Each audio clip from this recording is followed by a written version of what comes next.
Sebuah keluarga terpandang dan juga cukup ternama di kota Depok, sukses menjadi seorang pengusaha namun nampaknya bermasalah di keluarga hingga akhirnya permasalahan timbul antara ayah dan anak gara-gara uang. Sebuah keluarga di Gang Takok Tapos Depok tinggal suami istri dengan kedua anaknya. Sang suami bernama Bakti Ajis, biasa dipanggil Ajis, sementara sang istri biasa dipanggil Ibu Sri.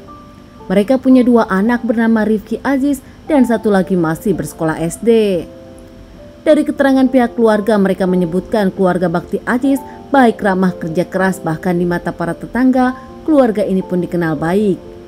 Di lingkungannya, para tetangga menyukai keluarga ini, bahkan tak pernah ada musuh, tak pernah ada masalah.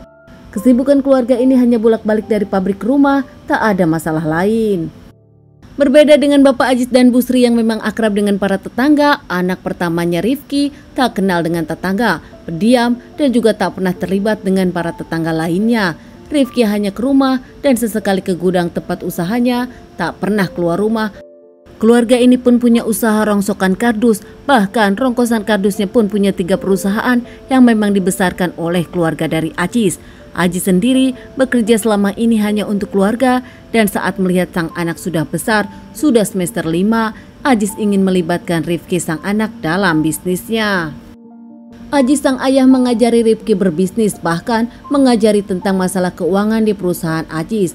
Namun nampaknya Rifki tak benar dalam pengelolaan uang hingga akhirnya ditanyakan keluarganya.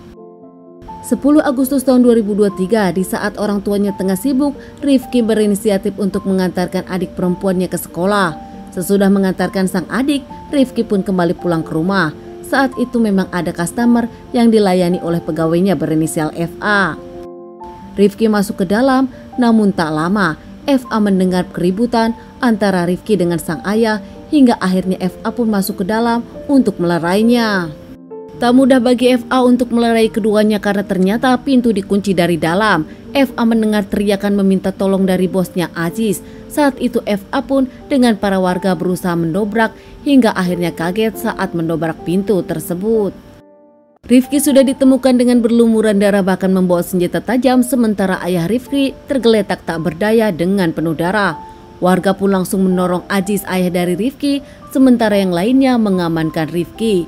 Tak jauh dari sana, terlihat Ibu Sri yang juga berlumuran darah nampak tak sadarkan diri di lantai. Ternyata benar dugaan FA, teriakan itu memang berasal dari Ajis sang majikan. Saat itu Ajis berdebat dengan anak lelakinya Rifki mempermasalahkan tentang keuangan perusahaan. Rifki yang memang kini memegang perusahaan mereka nampak tak transparan masalah uang. Dan orang tua Rifki menuduh kalau Rifki melakukan sesuatu korupsi di belakang mereka. Tak terima dituduh, Rifki pun memberikan bantahan hingga akhirnya keduanya cekcok. Bahkan menurut Rifki dirinya sakit hati saat sang ayah menyebutkan dirinya tak pernah membuat bangga keluarga, bahkan tak pernah memberikan kontribusi apapun untuk keluarga. Keluarga mereka yang memang terluka dibawa ke rumah sakit. Nampaknya Ibu Sri tak tertolong karena terlalu banyak tikaman sebanyak 50 kali. Bahkan sang suami Ajis yang memang masih terselamatkan pun tak bisa dimintai keterangannya karena kondisinya begitu lemah, namun masih selamat. Buntut dari permasalahan ini, adik perempuan satu-satunya Rifki diurus oleh paman Rifki. Begitu juga Rifki yang memang sudah diamankan pihak kepolisian dan dimintai keterangan, menyebutkan kalau dirinya dendam kepada orang tuanya dan berniat menghabisi. Kini Rifki hanya bisa menyesali perbuatannya, mengaku dirinya menyesal melakukan semua ini, apalagi dampaknya kepada adik kesayangannya. Rifki mengungkapkan kalau dirinya tak pernah mencuri apapun dari uang perusahaan, hanya memang kondisinya seperti ini, namun nampak keluarga tak percaya kepada Rifki.